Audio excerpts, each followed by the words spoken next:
చేసి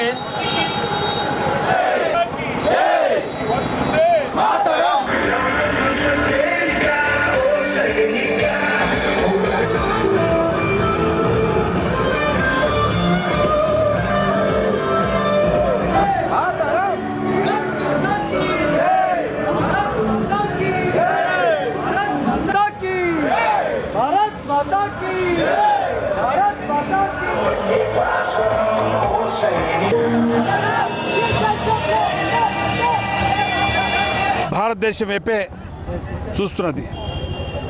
అరాచకత్వానికి, టెర్రరిజానికి, extremism, border terrorism ఇవన్నీ కూడా ఒకదానికొకటి పరిభాష.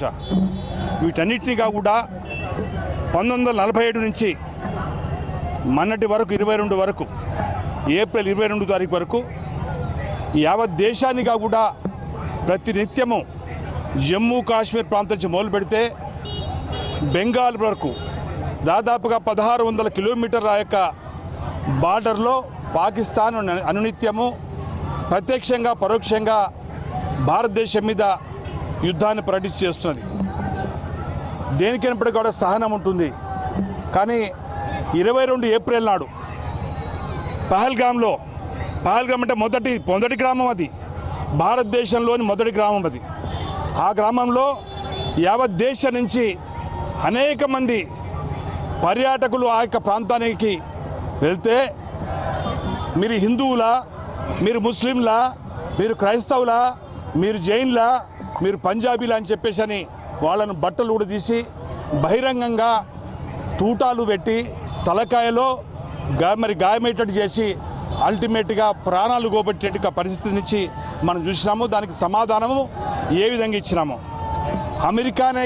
అమెరికా, ఫ్రాన్స్, అదేవిధంగా గల్ఫ్ యావత్ ప్రపంచం మొత్తంగా కూడా ఒక్కసారి ఉలిక్కిపడ్డది. యావత్ దేశం మొత్తం కూడా ఈరోజు సైనిక శక్తిని, భారతదేశం యొక్క సైనిక శక్తిని, ఆయుధ శక్తిని కూడా ఎవరుగా కూడా అందుకోలేని రీతిలో యావత్ ప్రపంచం మొత్తంగా కూడా ఒక్కసారి దిమ్మదిరిగిపోయే విధంగా మన యొక్క ఫిరంగులు, మన యొక్క శత్రుఘ్నులు, మన యొక్క బాంబ్స్ మొత్తంగా కూడా టెర్రరిస్ట్ యొక్క ప్రొడక్షన్ సెంటర్స్ మీద 9 భాగాలుగా విభజించి వాటన్నిటి కూడా బస్సు మండలం ఒకటే 32 నిమిషాలు చేయడం జరిగింది. ఇంతకంటే గొప్ప విషయం లేదు.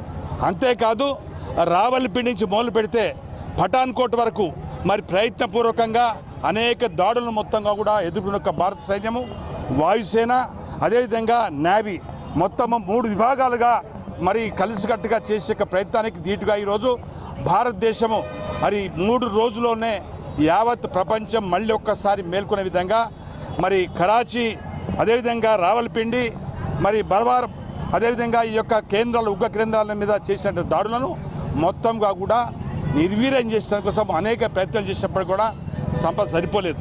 కాబట్టి అణుబాంబు విషయంలో మాట్లాడుతున్నది పాకిస్తాన్. అణుబాంబు విషయం ఎత్తితే ఆ దేశం మిగలదిగా అనే విషయాన్ని మోడీ గారు చెప్పినారు.